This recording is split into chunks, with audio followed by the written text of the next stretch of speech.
Le service des bibliothèques de Marseille vous propose, en partenariat avec l'association MCE Productions et la salle de spectacle L'Éolienne, d'écouter 2 contes venus de France, Les Trois Paroles et Le Prince Serpent, à partir de 7 ans, de et par la conteuse Laetitia Blood. Un enregistrement réalisé en mai 2020, en période de confinement. Bonne écoute!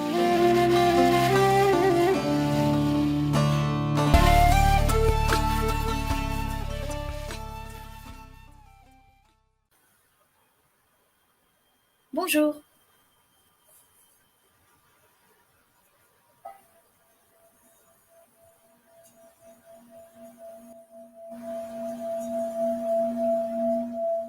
Laissons-nous traverser par l'histoire. Ouvrons nos oreilles.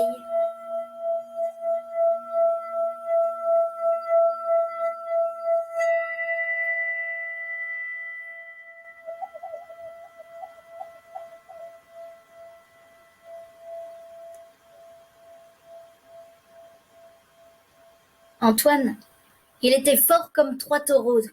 C'est ce qu'on disait de lui. Et c'est vrai qu'il était fort. Ça, personne ne peut dire le contraire. C'est bien simple, un jour un voyageur passait par là, non loin du champ où Antoine était en train de labourer la terre. Et il lui a demandé où était le village. Alors Antoine, il a lancé le doigt comme ça, et au bout de son doigt, au bout de sa main, au bout de son bras, il y avait la charrue et les 2 bœufs qui pendaient. Ça, il était fort. Mais il était timide. Oh, heureusement qu'Antoinette n'a pas été aussi timide que lui, et c'est comme ça qu'ils ont pu se marier.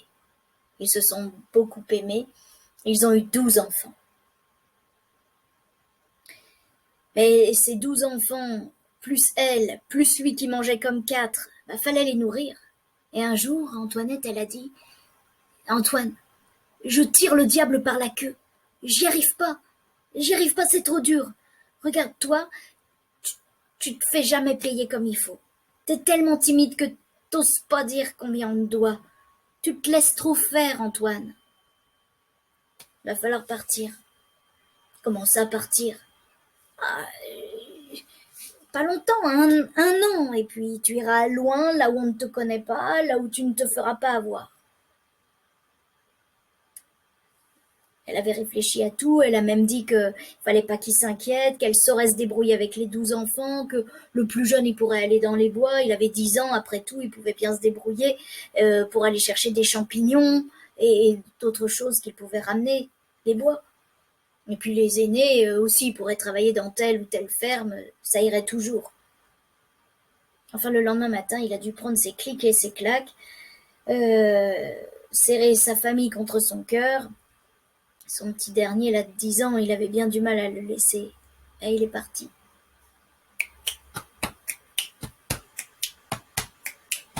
Il a marché, à travers le village comme ça, et il regardait autour. Il était amer, Antoine. Il se disait que c'était à cause d'eux, là, qu'il profitait de lui. C'était à cause d'eux qu'il était obligé de partir. Il est allé bien au-delà de tout ce qu'il connaissait. Il est arrivé, au bout de 3 semaines, dans des endroits qu'il n'avait jamais fréquentés, mais il n'avait pas encore le courage. Il a marché. Et quand enfin, il a eu la force de savoir dire qui il était, il s'est arrêté là, devant cette très belle maison en pierre sèche.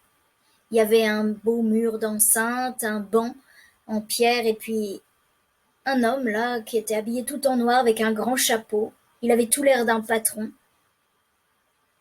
Alors Antoine s'est approché de lui, il a retiré son bonnet, il a salué. « Je viens chercher du travail. Et j'ai pas peur de l'ouvrage. »« Ah, fort comme tu es, c'est sûr, on aura besoin de toi ici. Moi je n'engage que pour 7 ans. Ah mais moi j'ai promis à ma femme que je reviendrai dans 1 an. Ah mais ce sera pas ici alors. Et qu'est-ce que j'aurai au bout de 7 ans? Ah, je te donnerai ce que je donne aux autres. Pas plus, pas moins. » Antoine, quand même, il était bien tenté. Puis il avait beaucoup marché, il était fatigué, enfin, il s'est dit, après tout, si les autres acceptent, et que c'est acceptable. Alors ils se sont serrés la main et puis il a commencé à travailler. Et je peux vous dire que comme c'était l'homme le plus fort de tous les ouvriers qui étaient là, c'était à lui qu'on donnait le plus dur travail. Labourer le champ, désherber, dépierrer, récurer le puits, monter sur le toit pour le nettoyer, le réparer. Il en a charrié des kilos et des kilos de bois, de pierre, de terre dans ses bras. Et le moment qu'il préférait, c'était le soir auprès de la vieille Augustine, la cuisinière, tout en épluchant des patates comme ça pour l'arranger. Et ils discutaient tous les deux de tout et de rien. Ça lui faisait passer le temps. Au bout de 7 ans, enfin, il est allé voir son patron. Et ben voilà, je vais m'en aller, je vais retrouver ma famille. 7 ans sont déjà passés, Antoine. Oh là là! Ah mais nous, ici, on a été vraiment contents de toi. Écoute, tu peux rester, tu peux revenir, tu peux... Ah, tu nous laisseras toujours un bon souvenir. Eh bien, bonne chance, bonne route à toi. Mais patron, c'est le moment de faire les comptes, non? Comment ça, faire les comptes? Il y a 7 ans, qu'est-ce que je t'ai dit? Je t'ai pas dit que je te donnerais ce que je donne aux autres, pas plus, pas moins? Si, patron, ça vous l'avez dit. Eh bien voilà, je t'ai donné un bon lit, je t'ai donné le meilleur vin, celui de ma vigne. Je t'ai donné à manger, on a lavé ton linge, enfin, je t'ai donné ta vie, quoi, n'est-ce pas? Qu'est-ce que tu voudrais de plus? C'est pas ça l'essentiel? Oh mon Dieu, oh là là, il s'attendait pas à ça. Et là, il se disait, mais je me suis encore fait avoir. Enfin, pourquoi j'ai pas demandé? Il s'en voulait, il s'en voulait. Mais il était en colère contre cet homme. Il avait l'impression quand même qu'on avait profité de lui. Il a pris son sac et il est parti comme en courant d'air. Mais la vieille Augustine l'a vu passer, elle a essayé de le retenir. Et finalement, il est revenu sur ses pas, il pouvait pas partir sans lui dire au revoir. Et puis, il lui a tout raconté, elle a dit « Oh, si j'avais su, je t'aurais prévenu, mais je pouvais pas imaginer une chose pareille. J'ai jamais posé la question aux ouvriers, puis moi, tu sais, je suis née ici, j'ai travaillé pour son père, mon père a travaillé pour son grand-père, nos deux familles sont liées, qu'est-ce que tu veux? J'ai quand même quelque chose que je pourrais t'offrir pour que tu partes pas sans rien. Et 3 paroles. 3 paroles sages. Il faudrait que tu les retiennes, Antoine. Première parole, va toujours tout droit sur ton droit chemin. Deuxième parole, quoi que tu vois, ne demande le pourquoi de rien.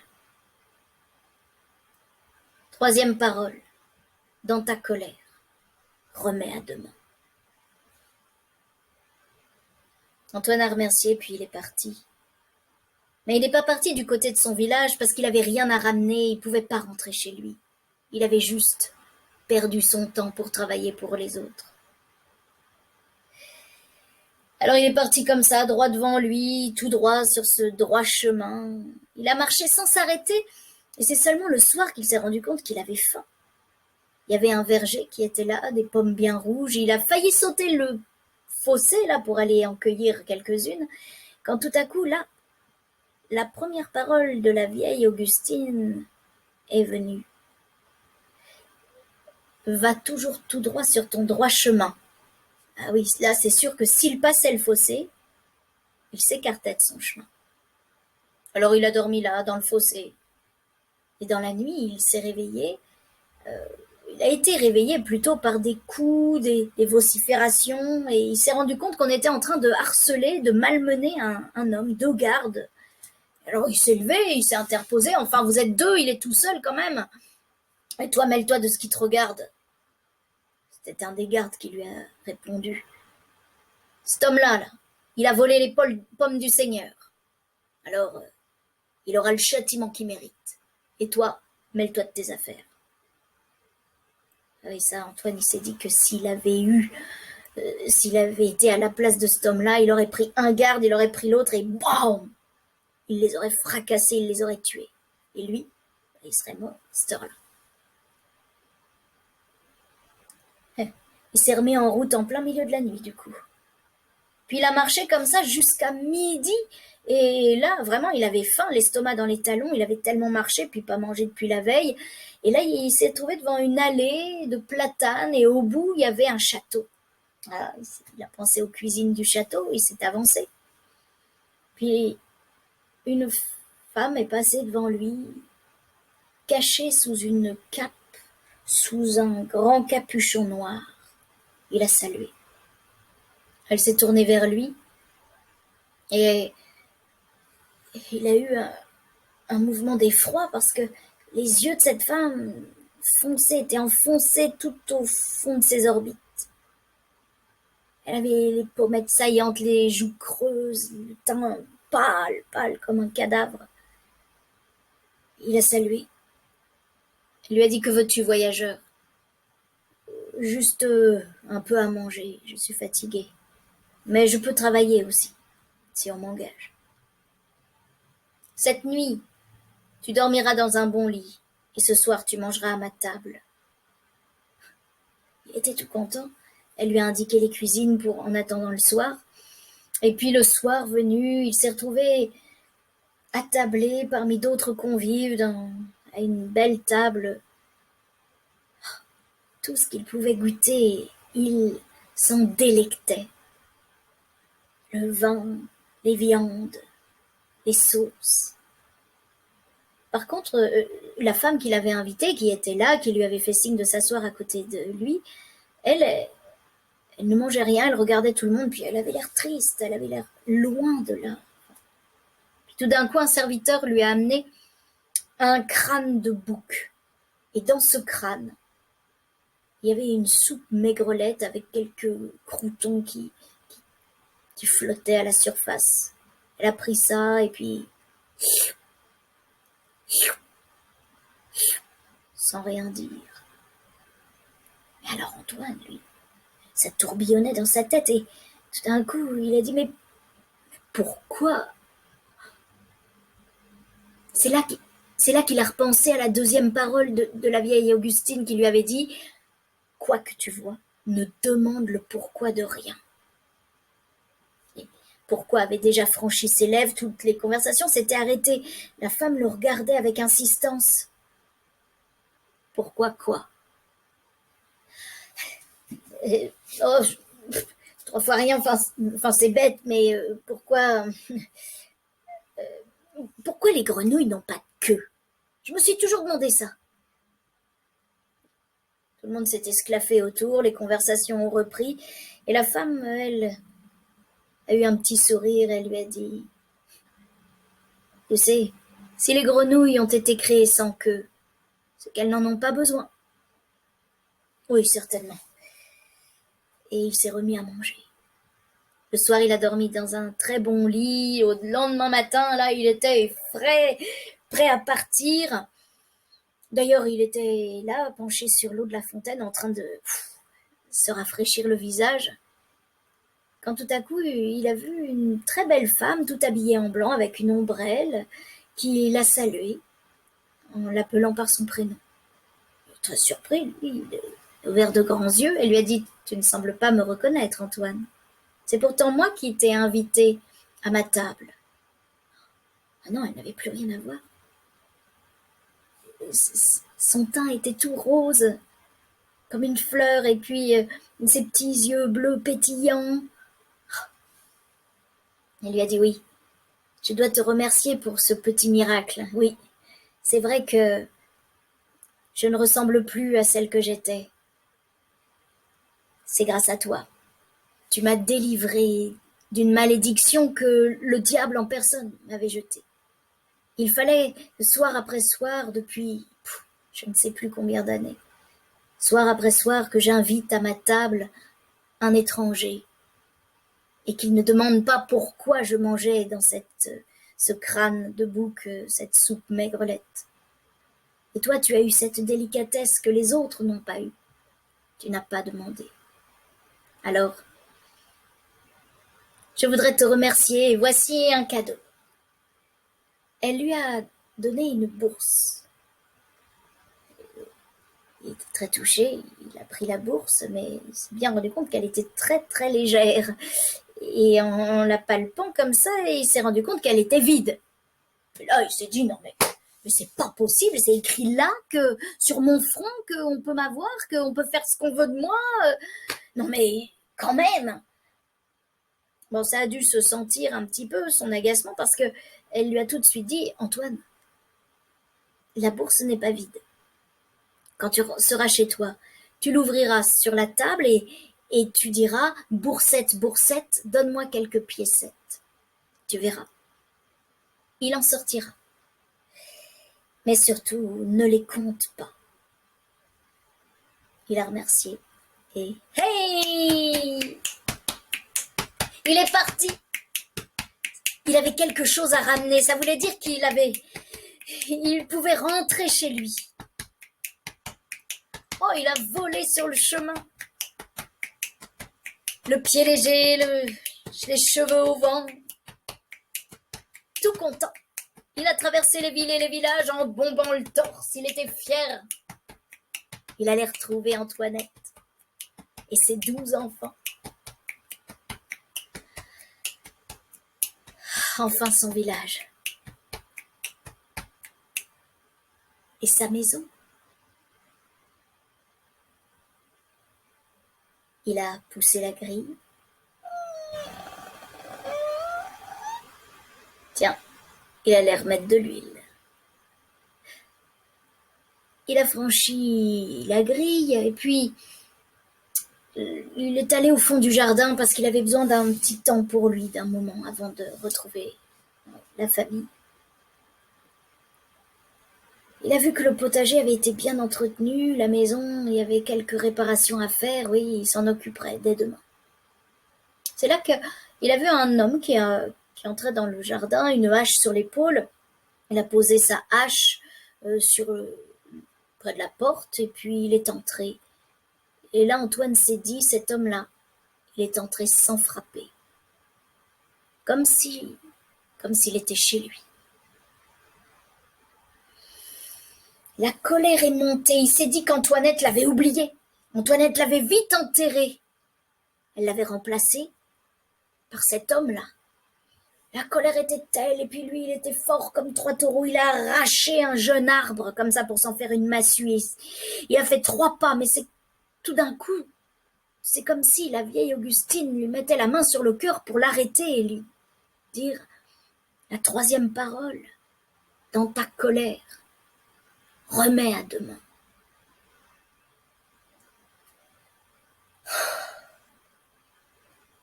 Il s'est rassis. Il s'est dit qu'il fallait laisser passer du temps. Et il a fallu que la lune soit haut dans le ciel pour que lui, il lâche enfin cette massue. Sa colère est redescendue dans ses pieds et puis, enfin calme, il s'est levé. Il est allé rejoindre la maison. Il est entré sans frapper. Après tout, il était chez lui. Il a à peine regardé cet homme-là qui était près de la cheminée, en train de tailler un bâton avec son couteau. Il attendait Antoinette. Puis Antoinette, elle s'est tournée, elle l'a vu. Antoine, t'es pas mort.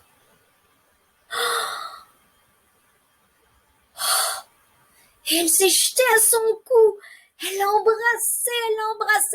Lui, il était tout surpris, il s'attendait pas à ça. Et Antoine a regardé alors cet homme-là qui était là, près de la cheminée. Et en le regardant un peu mieux, alors qu'il était en train de se lever, il a trouvé que c'était vraiment un jeune homme. Un bel homme. Et puis celui-là, il a dit « Papa, t'es revenu ?» Et il s'est jeté dans les bras d'Antoine. Antoine, il se retrouvait là, un peu embarrassé, puis tout d'un coup, il s'est souvenu que son plus jeune fils avait 10 ans lorsqu'il l'avait quitté. Là, maintenant, il en avait 17, il le reconnaissait, oui. Oh, il se disait, mais oui, il a dû travailler pendant que j'étais pas là. Avec la hache, il s'est fait du muscle. Et c'est devenu un beau jeune homme. Et moi, je l'ai pris pour quelqu'un d'autre. Oh là là. Il a demandé où étaient les autres. Alors, Antoinette, elle a envoyé le plus jeune là chercher les frères et sœurs. Certains s'étaient mariés, certains avaient eu même des enfants. Donc, Antoine a été surpris de voir toute cette famille arriver autour de lui, l'embrasser. Et puis, et quand tout s'est calmé, ils se sont tous retrouvés autour de la table et on lui a demandé de raconter.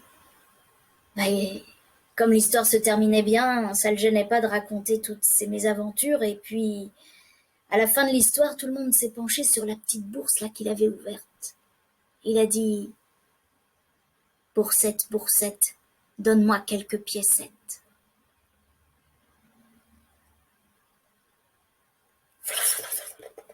Il en sortait des pièces qui roulaient partout sur la table, sous la table, les enfants, les petits-enfants qui partaient courir et qui ramenaient ça sur la table et lui qui criait « Ne les comptez pas, mes enfants, ne les comptez pas, surtout !» Et à la fin, quand la bourse s'est arrêtée, il y avait un véritable tas de pièces d'or sur la table. Alors il a réparti les pièces entre chacun. Et puis, vraiment, il était heureux, il se sentait bien, il se disait que la vie allait être tranquille maintenant. Franchement, il remerciait la vieille Augustine de lui avoir transmis ces paroles-là. Il se disait que s'il avait su écrire, il aurait pris la pointe de son couteau et il aurait gravé ces paroles-là dans cette poutre qui tenait la charpente de sa maison. Il ne savait pas écrire? Qu'à cela ne tienne. Il a transmis ces paroles à ses enfants, qui les ont transmis à leurs enfants, qui les ont transmis, qui les ont transmis, qui les ont transmis. Et c'est ainsi que ces paroles sont arrivées jusqu'à moi et maintenant jusqu'à toi.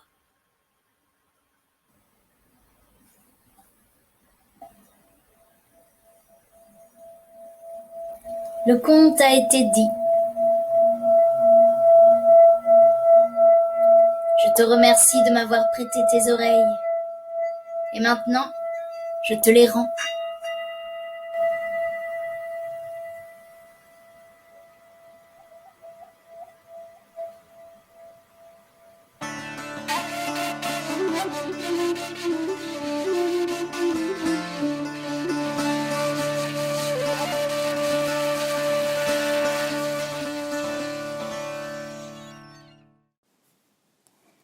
Dans un certain royaume vivait un roi et une reine qui n'avaient pas d'enfants. Et pourtant, ils avaient tout fait. Les prières, les médecines, les rebouteux, les sorcières. C'est pourquoi, lorsqu'un jour, enfin, la reine a senti en elle une vie qui prenait, elle a préféré garder cette nouvelle pour elle. Même le roi n'a pas été mis au courant. Elle a juste prévenu sa vieille nourrice. Le moment venu, lorsque le travail a commencé, la vieille nourrice avait tout prévu dans la plus haute tour d'une tour reculée, une petite pièce, où elle a fait brûler du feu dans la cheminée, et la reine a donné naissance à son enfant ici. Mais ce qui est sorti d'entre ses cuisses les a surprises, toutes les deux. Ce n'était pas un enfant comme les autres. C'était un petit serpent noir. Elles se sont recroquevillées toutes les deux, dans un coin blotti l'une contre l'autre. En le regardant, ce petit serpent noir se tortillait sur le pavé. Et puis, tout d'un coup, comme sortant d'un cauchemar, la reine s'est rendue compte que ce petit-là, c'était son enfant, quel qu'il soit. Elle l'a pris dans ses mains, elle l'a porté à son sein, et le petit serpent a bu. Jour après jour, il a bu le lait de la reine, et il a grandi. La reine venait tous les jours lui rendre visite et repartait, en fermant la porte à clé, sur son secret. Elle lui a appris à parler, à réfléchir. Puis un jour, Le prince serpent s'est dressé devant elle quand elle est entrée. Il lui a dit, comme ça, la tête penchée sur le côté, les yeux perçants, « Je veux me marier. Donne-moi une femme. » Elle a calculé très vite, mais oui, les années étaient passées et le prince serpent était bel et bien en âge de se marier. Pourtant, non, mon fils, personne ne doit savoir ton existence. Le mariage n'est pas pour toi. Donne-moi une femme. Non, je t'ai dit que ça n'était pas pour toi. Alors je vais te manger. Vite, elle a refermé la porte à clé. Le soir, la peur au ventre, elle est sortie dans le village, une lanterne à la main, cachée sous une capuche et une cape. Elle a traversé le village sans oser frapper aux portes. Elle a préféré pousser plus loin, vers la forêt. Là, elle savait qu'il y avait une cabane près de la rivière, où vivait une lavandière. Elle avait 3 filles dans son souvenir. Elle est allée là-bas, elle a posé une bourse sur la table, elle a dit qu'elle venait chercher une femme pour son fils. « Mais de quel prince s'agit-il » a dit la lavandière. « De quel prince parlez-vous ? Nous n'avons pas été mis au courant de la naissance d'un enfant au palais. Nous n'avons fêté aucun anniversaire de ce prince. Quel est donc ce prince ? Non, je ne veux pas qu'une de mes filles épouse un tel prince. » Mais l'aîné a écarté sa mère doucement et lui a dit « Mère, il me semble que j'ai le droit de choisir mon destin et je veux sortir à tout prix de cette cabane. Alors, je suis prête à épouser n'importe quel prince. Gardez l'or. » Et la reine a entraîné la jeune fille derrière elle dans la forêt, peu avant de sortir de la forêt. La jeune fille a vu sur le bord du chemin une vieille femme assise sur une pierre qui aussitôt lui a dit, d'un signe comme ça, elle l'a interpellée. « Où vas-tu ? Ainsi en pleine nuit. Tu cours vite, tu cours bien. »« Cela ne te regarde pas, la vieille. »« Oh, si ça ne me regarde pas, je ne m'en mêle pas. » Là-haut dans la tour, la vieille nourrice a baigné la jeune fille, elle a lavé ses cheveux, elle les a démêlés, elle les a coiffés, elle l'a parfumée, elle l'a habillée. Et puis la jeune fille est allée rejoindre le prince. Le lendemain matin, la reine était là, derrière la porte, tremblante. Elle a ouvert, et sur le sol, elle a vu cette robe déchirée. Le prince s'est dressé devant elle, la tête inclinée, lui a dit « Donne-moi une femme, je veux me marier. »« Comment ? Pour que tu fasses comme avec cette jeune fille que je t'ai amenée hier ? Non, hors de question. Alors je vais te manger. » Elle a refermé la porte à clé. Et le soir, bien malgré elle, elle est retournée dans la forêt pour aller chercher la 2e fille de la lavandière. Et la mère a eu beau faire, la fille est partie. Elle n'a pas écouté la vieille sur le chemin. Elle aussi, elle a été parée comme une princesse avant de faire la connaissance du prince. Le lendemain matin, la reine a trouvé aussi cette robe déchirée sur le pavé et le prince dressé devant elle.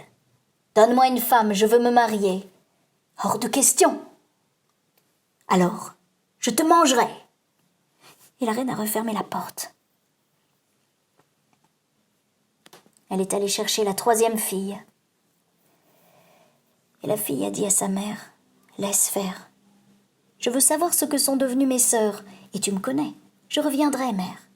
Garde l'or. Tu en as besoin. » Elle a suivi la reine, et peu avant de sortir de la forêt, elle a vu la vieille sur le bord du chemin, elle l'a saluée. Et la vieille alors lui a dit, « Où vas-tu ainsi dans la forêt ? Tu marches vite, tu marches bien. Je vais au château épouser le prince, mais je ne sais pas ce que je vais trouver, car mes 2 sœurs sont passées par là avant moi et ne sont pas revenues. Assieds-toi un instant, et je te dirai. Je t'éclairerai. » Elle s'est assise, elle a écouté la vieille un moment. Elle a écouté ses conseils, et puis elle l'a remerciée. Elle est partie en courant dans la forêt. Par un raccourci, elle a rattrapé la reine qui est entrée là par une petite porte dérobée derrière le château. Là-haut, la vieille nourrice l'a accueillie, elle l'a baignée, elle l'a coiffée, maquillée. Elle lui a donné des bijoux. Mais la jeune fille, se souvenant des conseils de la vieille femme de la forêt, a demandé à s'habiller seule. Et lorsqu'elle est entrée dans la chambre du prince, elle avait peur, mais elle n'a pas été surprise de ce qu'elle y a trouvé, car la vieille femme de la forêt l'avait prévenue.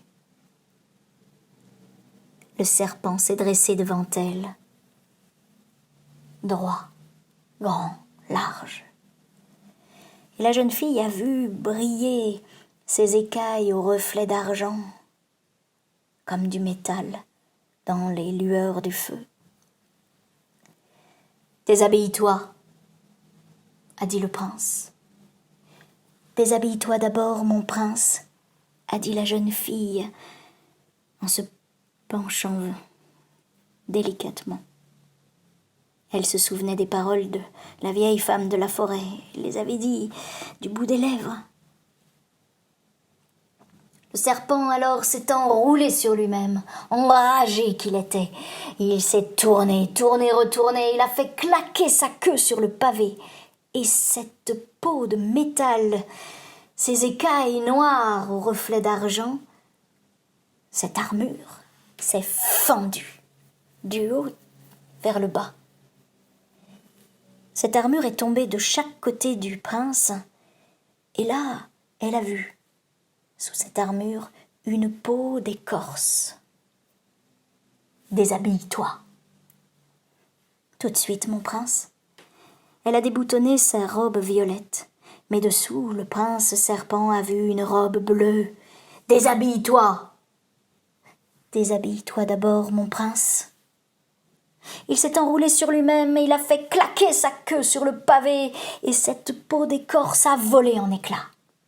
Dessous, il avait une peau de terre qui sentait l'humus, qui sentait la forêt.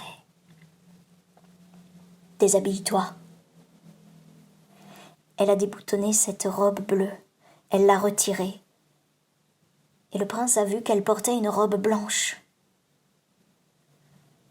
« Déshabille-toi. » « Déshabille-toi d'abord, mon prince. » Il s'est enroulé à nouveau, et il a fait claquer sa queue sur le pavé.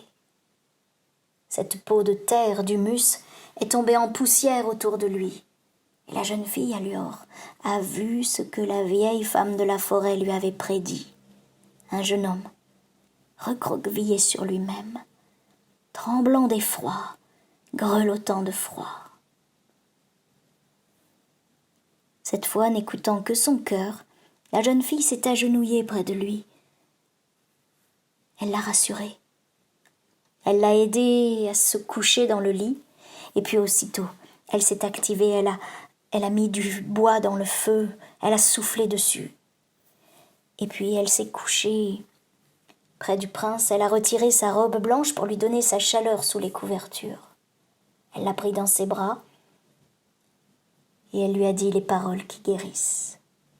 Elle a chanté pour lui dans le creux de son oreille toute la nuit.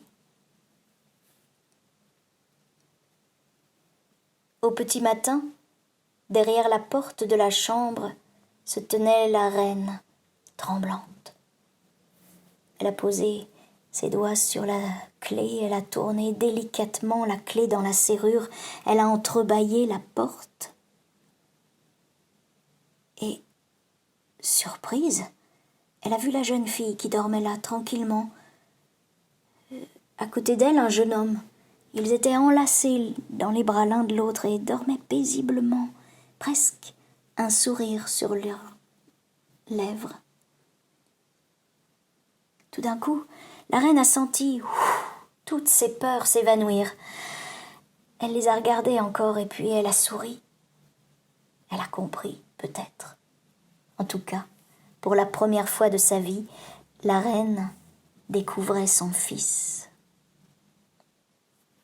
Elle a refermé doucement la porte sur leur jardin secret, et puis elle est partie d'un pas léger, sans fermer la porte à clé. Ainsi finit le conte. Il est allé se jeter dans la mer, et celui qui le respirera ira au paradis.